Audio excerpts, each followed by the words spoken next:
Picture this: a young man fresh out of college, standing at a crossroads, unsure of his future. It's 1962, and Phil Knight is about to embark on a journey that would forever change not just his life, but the world of sports.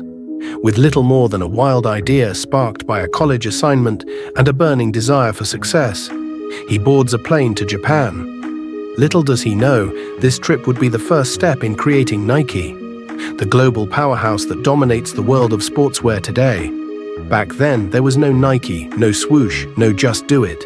There was just Phil, a track athlete turned entrepreneur, and his dream to change the game.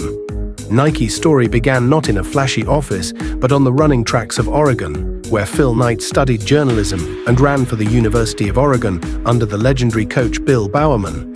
The two bonded over their love for running, unknowingly planting the seeds of a business that would one day take the world by storm. But after college, Phil's path was unclear. He enlisted in the Army, then pursued business at Stanford.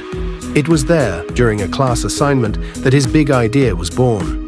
If Japanese cameras had disrupted the American market, why couldn't Japanese running shoes do the same? With this idea burning in his mind, Phil flew to Japan in 1962 and stumbled upon Onitsuka's Tiger brand, high-quality running shoes at affordable prices. Without hesitation and without a company to back him, Phil pitched himself as their American distributor. When asked for the name of his company, he made up Blue Ribbon Sports on the spot. Impressed by his boldness, Onitsuka agreed, and soon after, the first 12 pairs of shoes arrived. But the real magic happened when Phil brought those shoes to Bowerman, who wanted more than just to test them. He wanted to be a partner. With $500 each, they ordered 300 pairs of shoes, launching Blue Ribbon Sports in 1964. But they had no store, no customers, and no strategy, so Phil sold the shoes out of the trunk of his car at local track meets. And people loved them. Soon those 300 pairs were gone, and they ordered 900 more. What began as a side hustle quickly turned into something much bigger. As Blue Ribbon Sports grew, Bowerman, obsessed with innovation, continued to refine shoe designs, creating the famous Cortez in 1969, which became a runaway success. The brand was growing, but behind the scenes, Onitsuka was plotting to cut them out of the picture. It was a betrayal that would force Phil and Bowerman to make a decision, either fold or create their own brand. In that moment, Nike was born. Their first employee, Jeff Johnson, came up with the name Nike, inspired by the Greek goddess of victory, and a local design student created the now iconic swoosh for just $35. But even with the brand in place, they faced significant challenges.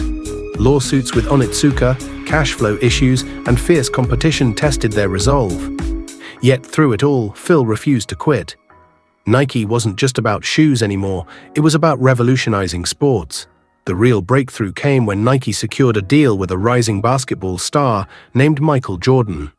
The Air Jordan line didn't just boost sales, it transformed Nike into a cultural phenomenon. As the years went on, Nike became synonymous with top-tier athletes, signing early deals with legends like LeBron James, Serena Williams, and Tiger Woods. The brand wasn't just in sports, it was shaping pop culture. By the late 1980s, Nike had overtaken Converse and other American brands, establishing itself as the dominant force in sportswear. But with success came new challenges. In the 1990s, Nike faced global backlash over labor practices in its overseas factories. Accusations of unsafe working conditions and underpaid workers threatened to tarnish Nike's image. Instead of backing down, Phil Knight took action, pledging to reform the company's practices. Over the next decade, Nike worked to improve labor conditions, though controversies continued to surface. Fast forward to today, and Nike is not just a sports brand, it's a cultural icon. In 2023, Nike generated over $50 billion in annual revenue, far surpassing its early days of selling shoes from a car. The company's latest innovations, including its focus on sustainable materials and environmental impact, have positioned Nike as a leader in the growing trend of eco-conscious fashion. Nike's Flyknit technology, made from recycled materials, is a prime example of their commitment to both innovation and sustainability. Nike's reach has also expanded globally, especially in China, where it became the first US shoemaker to to gain a foothold in the country. Today, China represents one of Nike's largest and fastest-growing markets, contributing significantly to its bottom line. The brand's digital transformation, including its Nike app and virtual product launches, has also allowed it to stay ahead in an increasingly tech-driven world. Even amidst global supply chain disruptions, Nike has shown resilience, adapting to the challenges of the modern market. It continues to sign lucrative endorsement deals with rising stars like Giannis Antetokounmpo and Naomi Osaka, ensuring that it remains at the forefront of sports culture. Nike's story is one of determination, vision, and a willingness to embrace challenges. What started as a dream, an idea, and a handful of running shoes has turned into one of the most recognized and influential brands on the planet.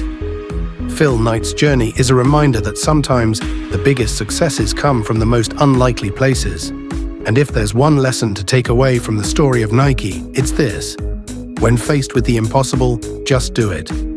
Thank you for watching. Please like the video, subscribe to the channel, and stay tuned for more.